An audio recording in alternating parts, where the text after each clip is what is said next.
কবিতাৰ শিৰোনাম মোৰ সপোন ৰাজ্য। দুটি নয়নৰ দুই পতা লাহে লাহে জপাই দিলো।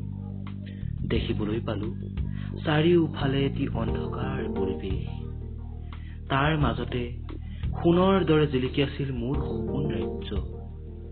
নানা কথা বতৰাই মনত হেন্দোলনি তুলিছিল, নানা অজস্ৰ প্ৰশ্ন, কিন্তু মই নিৰুত্তৰ। সপোন নাৰীয়ে হাত বাউলি মাতিছে, কিন্তু মই যাব খুজিও যাব পৰা নাই, কাৰণ মোক ধৰি ৰাখিছে দিঠকৰ কৰুণ বেদনাই। সপোনত মোৰ বাবে কোনোবা অপেক্ষাত আছে, কিন্তু মই সেই অপেক্ষা যে শেষ কৰিব নোৱাৰিম।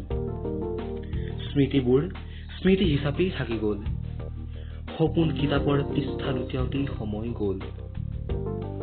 দিঠকৰ মায়াজালে কোনোদিনে লগ ধৰিব নিদিলে মোক। মই অসহায় হৈ ৰলো, পাখি থাকিও উৰিব পৰা নাই মই আজি। সপোন যেন সপোন হৈয়ে ৰৈ গ'ল, সকলোবোৰ ভাগি ছিগি চূৰ্ণ বিচূৰ্ণ হৈ গ'ল।